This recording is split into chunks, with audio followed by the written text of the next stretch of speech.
Hey guys, welcome to my channel. I hope you're all doing very well. So I just watched Star Wars, The Rise of Skywalker. Let's talk about it. Star Wars Episode 9, The Rise of Skywalker is directed by J.J. Abrams, who also directed Episode 7, The Force Awakens. Before we even get started into this review, I have to make it very, very clear.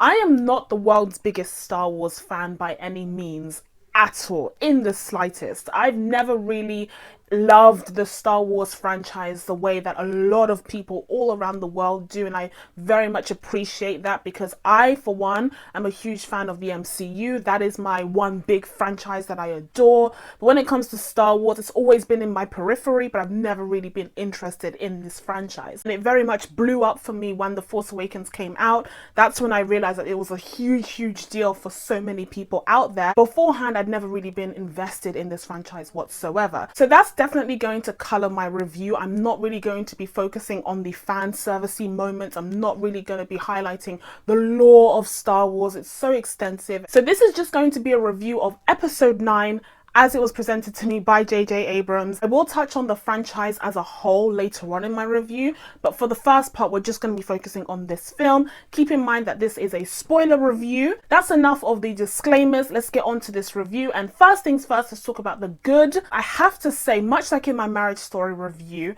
Adam Driver is fantastic. I am fully aboard the Adam Driver fan train. Like, I have an annual ticket and everything. I am such a huge fan of this actor. I personally think that the biggest missed opportunity that this trilogy had was not putting Kylo Ren at the center and instead having Rey be its central focus. I think that was such a missed opportunity because he is the best part of this trilogy in my opinion. I found his journey through this trilogy so interesting as someone who is so burdened by his family history, by his family legacy. He's both a Solo and a Skywalker and trying to rid himself, kill the past, trying to rid himself of that legacy and form something completely new for himself, something that he can be in charge of indefinitely. But of course, people are always comparing him to Anakin and to Darth Vader, and people are always comparing him to Princess Leia and saying, this isn't who you really are. This is who you really are. And his journey to self-discovery is such an interesting story for me. He has so many more layers of complexity in his character in comparison to any other character in the new trilogy, in my opinion. I really think they should have just had him as the central focus. And if they really wanted to have a female central character, I completely understand that, and they could have just made Kylo a woman instead of having Adam Driver, although I think Adam Driver's performance as Kylo is what really sells it. But I definitely think they could have made her a female instead and still had the same story beats with that female character. But as it stands, he is so sick as this character. I think he did a great job of portraying the different elements to Kylo Ren. Of course, for the most part, he was the villain, but then even at the very end when he became Ben Solo once more, that was a bit of a quick transition. I think that could have been done a bit more gradually, but they ran out of time because they were wasting time on other things. We'll talk about that in a second. But still, I think Adam Driver did a great job of giving us a second of Ben Solo, of what could have been. Also, speaking of that ultimate sacrifice, there was of course a kiss just before that. I happen to think out of all of the romantic relationships in Star Wars, and I don't think Star Wars has a great track record when it comes to romantic relationships. I think Han and Leia are pretty much the only ones who stand a chance in this conversation. But I do think that the kiss did make sense. I don't think the kiss came out of nowhere whatsoever. I think the chemistry was always there. There was definitely this kind of tension that maybe if it wasn't a Disney film, it would be more of a sexual tension. So it made sense for me. It wasn't like I was waiting for the kiss to happen. Like, I'm not a huge Reylo shipper, but I think it did make sense. And I was like, yeah, okay, of course this would happen. But also what I was thinking in the back of my mind was how sad it was for Finn because clearly he has a thing for her. It's kind of like this love square where you have Rose being into Finn, but then Finn is into Rey, and then Rey is into Kylo/Ben. It's a very small element of the story, but I actually thought that it made sense. It's just a shame that right afterwards he ends up dying. Now, to give some of the other characters some love, I really enjoyed the fact that we finally got a chance to see the holy trinity of the new trilogy working together as a team. That's one of the things that has always baffled me when it comes to this new trilogy, is that we have these three key players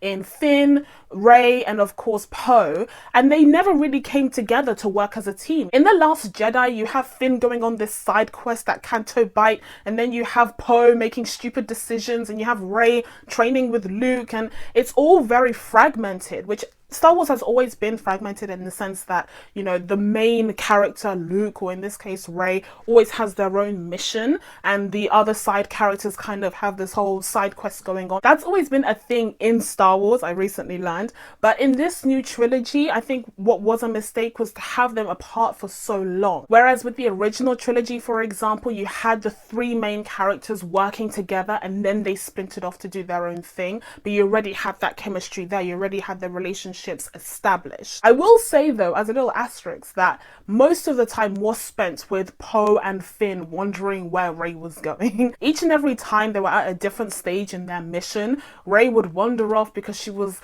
hearing a distant voice or whatever, and Finn and Poe would just be like, yo, like, you said we should be working together, but here you are going off on your own little mission, your little side quest. So that was a bit frustrating, because even though it was supposed to be a moment where they were all working together as a team going on this one mission, they became fragmented pretty much just as quickly. Speaking of the missions themselves, what I will say about the new Star Wars trilogy as opposed to the old ones is that the action sequences are so bomb. They are really incredibly dynamic. They are so impactful, in my opinion, so much more than the old films. Like, watching those old films was just so lackluster to me, which this is a spoiler for my upcoming video. But I definitely think that the technology in the new films, the choreography in the new films, and of course so many more films, including the Star Wars films, have come out since the first Star Wars. So of course there's going to be a development on that front, but they've definitely utilized those developments very well to make much more of an impactful cinematic experience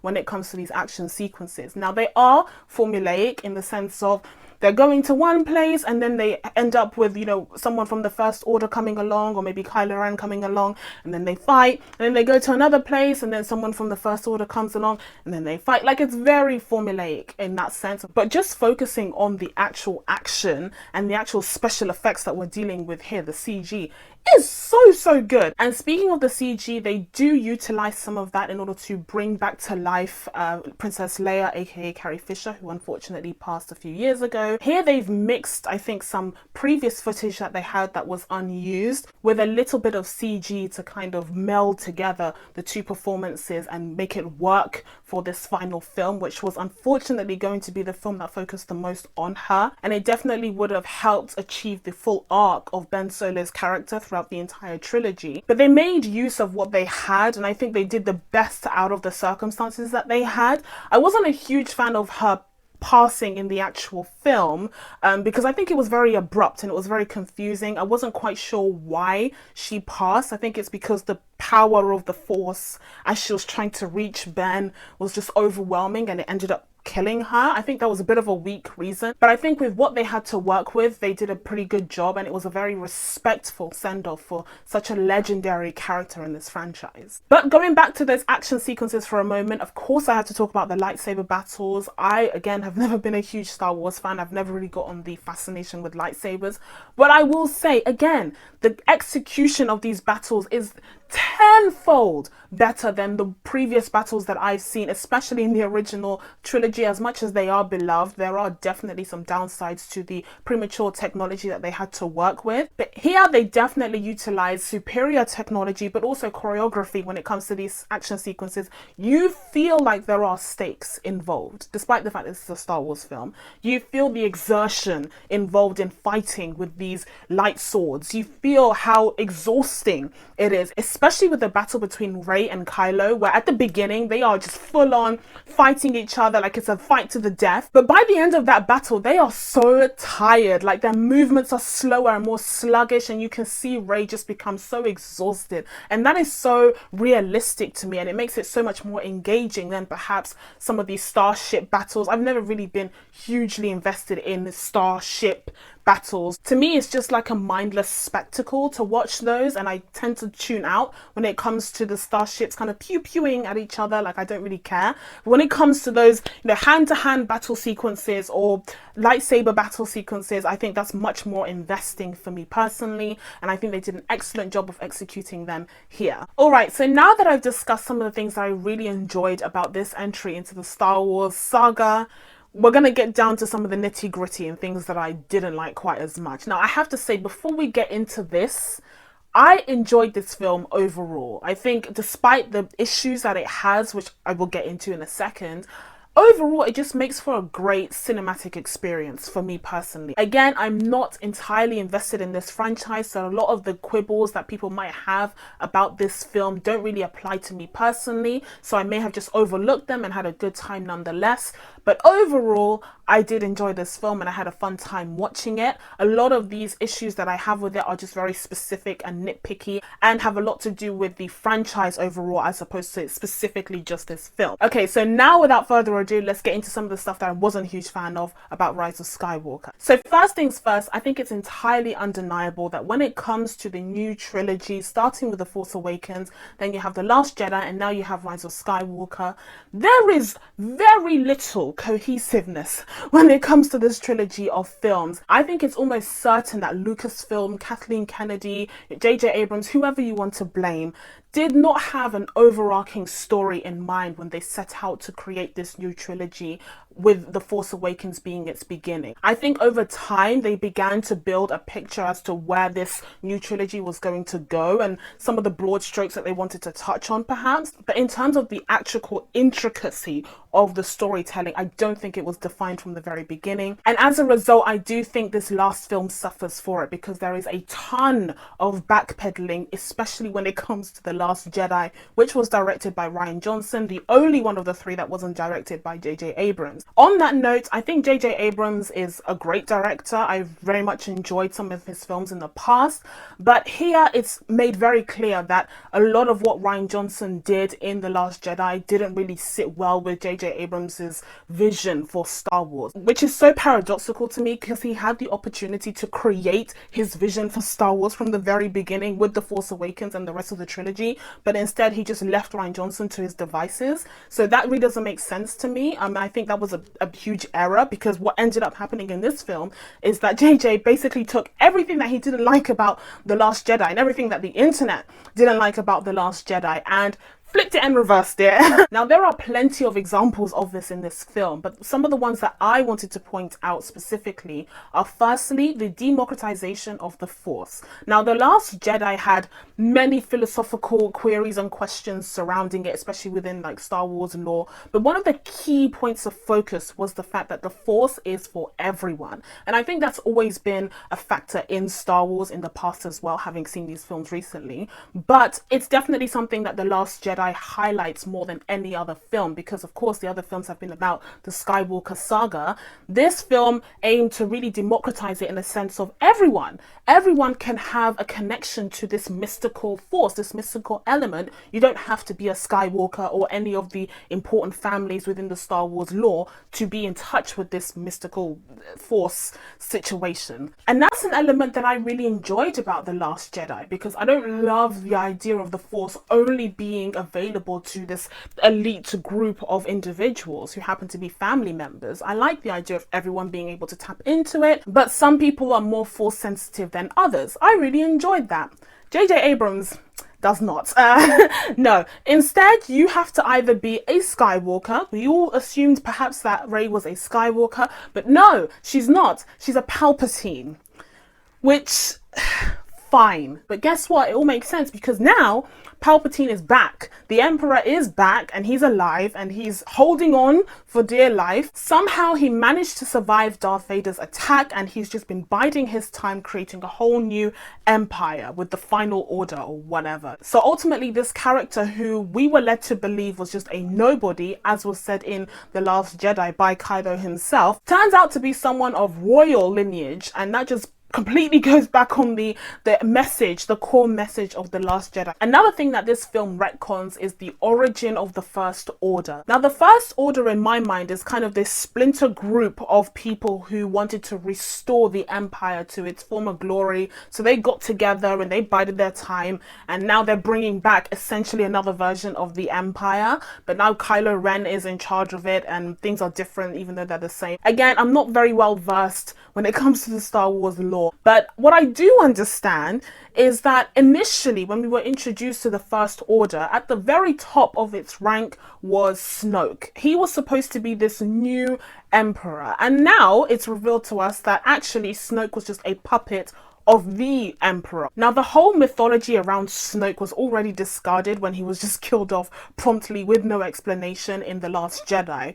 But here we have another backtracking of, well, actually Snoke was important because he ended up being a puppet of the Emperor who was using him to control the First Order, biding his time until Rey came along and succeeded him, and then she would control the final order. I'm not sure what the point of this is. I don't really see what the point of this MLM style type of governance is for someone like the Emperor, who wants full, complete and unstoppable power over the entire galaxy. Why would he add more layers of government in order to get what he wants to achieve? Like, it's bad enough that they had the First Order, then they had people like General Hux, which we'll get to in a second, and then they had Kylo Ren at the top, although before it was Snoke who was the head of the entire First Order, I believe. But then the Emperor added on another layer of the Final Order under General Pride, I believe his name is, and then it's the Emperor on top. Like, this is just so many layers of bureaucracy to me. Like, how do you even have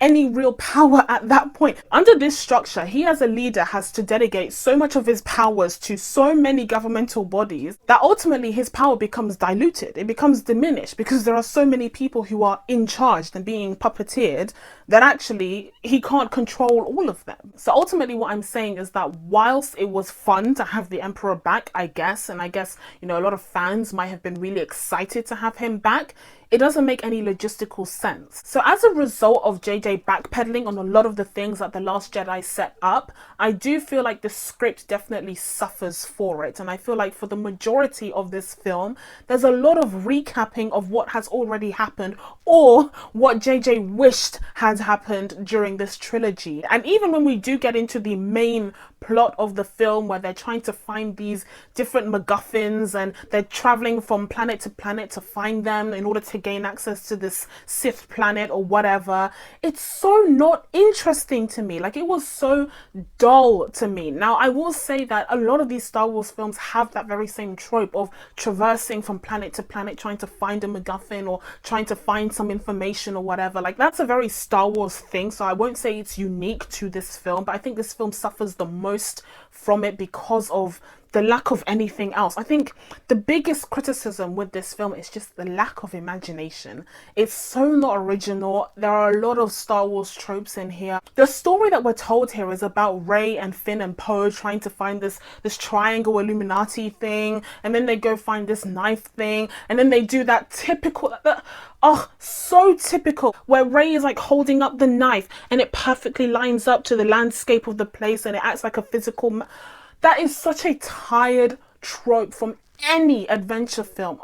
None of that was what I really wanted to see when I left The Last Jedi. I actually wanted to see them gathering the troops after the colossal failure of not having anyone come for them in that final battle. But instead we got this little treasure hunt, and it was so inconsequential to me because I was so much more interested in Kylo Ren's side of the story. And it was especially annoying at the end when some of those pieces of junk that they were after were never really needed anyways, especially when it came to that triangular cube that was destroyed within seconds. Like, why bother taking us on that whole journey? That should have been something that happened off screen. Another thing that I would have liked to see on screen is General Hux taking down General Pride. I thought that that's where they were going when it was revealed that General Hux was the spy, and I think it made perfect sense because he was so incompetent in the last film that it would make sense if he was trying to sabotage the entire thing. Like, that's how much he hates Kylo Ren, that he would rather just see it all burn down than have him be at the very top when everything succeeds. And I thought that they were leading to General Hux doing something useful for once and actually killing General Pride. Something. But instead, he has this great moment where he's like, I'm the spy, which I thought was hilarious. It was like the funniest joke in the whole film. And then instead he's like promptly killed off, which on the one hand, it did help with General Pryde's character to make him seem like he meant serious business. Like he just killed General Hux in cold blood, no remorse. That was pretty cool because I like the fact that a lot of the Star Wars villains, they tend to ramble on about, you know, philosophy and the Force or whatever. He just got things done and I appreciated that about him. I also appreciated that about Kylo Ren, but moving on. But on the other hand, I think it was a missed opportunity to redeem the character of General Hux after they just decimated him. He was introduced as someone so powerful and so villainous. And in the end, he just ended up being a laughing stock. Like that was one thing I didn't love about The Last Jedi. And it was something that I think JJ could have improved upon and could have fixed. But ultimately he didn't. And finally, my last point of contention about this film isn't really something that I hated about it, but it's something that I noticed. And that is that there seems to be a little bit of overlap when it comes to Star Wars and the MCU. Now, there are 3 significant moments for me where this happened. Firstly, it was just the general tone of the film and the quipping and the interactions between the characters. Now, I said that I enjoyed seeing the trio work together as a team for the first time, but there was definitely a lot of MCU-esque dialogue in there. The second moment is, of course, when Poe thinks all hope is lost, that the rebellion has fallen, that they don't stand a chance against the First Order. You have the on your left moment from Endgame, which is just so hilarious to me. And my brother actually predicted that it would happen. Like we both predicted it would happen. And unfortunately, it did kind of take away some of the gravitas and some of the impact of that moment because we were able to predict it and because it just became somewhat of a parody, unfortunately, of what had already occurred in Endgame just a few months before. So I think that particular comparison is unfortunate because it does dampen the seriousness of that moment and the effectiveness of that moment. And of course, the final one is the I am Iron Man moment where the Emperor is like, I am all the Sith. And as soon as he said it, I was like, I am Iron Man. But instead she says, I am all the Jedi, which is, it was fun. Again, it was funny because of course we saw it in Endgame. But at the same time, it takes away some of the weight of that statement because all you're thinking is, oh, Iron Man said pretty much the same thing just a few months earlier. So overall, like I said, I did have a fun time watching this film. I thought it was a fun cinematic experience of very little consequence to me personally. But acknowledging the fact that this is the end of a saga that started pretty much 40 years ago, and for a lot of people around the world, this franchise just means the world to them and it's so important to them. It's something that they're very passionate about. Do I think that this Avengers Endgame of Star Wars lives up to that reputation and to that level of anticipation? I'm not sure. I don't think it does, unfortunately. I do understand why some people might be disappointed by this entry because there are just so many tired tropes, both from Star Wars and also just other adventure films in general. There's just a lack of imagination in this entry, and there's a sense that J.J. Abrams can't really imagine a world where Star Wars doesn't look exactly the same as the original trilogy. Like everything is just so repetitive, nothing feels very new. And at least with The Last Jedi, there was a sense of a brand new voice in this franchise. Here, it's pretty much the same thing, except not really done as well, because then you're sent off with all these MacGuffins that end up being so meaningless and it's a waste of time. And again, there are so many missed opportunities. So with all of that in mind, I'm going to give Star Wars: The Rise of Skywalker a 7 out of 10. So that's it from me. Now that I told you guys what my thoughts were on Star Wars: The Rise of Skywalker, it's time for you guys to let me know what you thought of the film down in the comments below. Please be sure to subscribe to catch new videos coming up. Thank you guys so much for watching. I really appreciate it, and I will see you in the next one. Bye.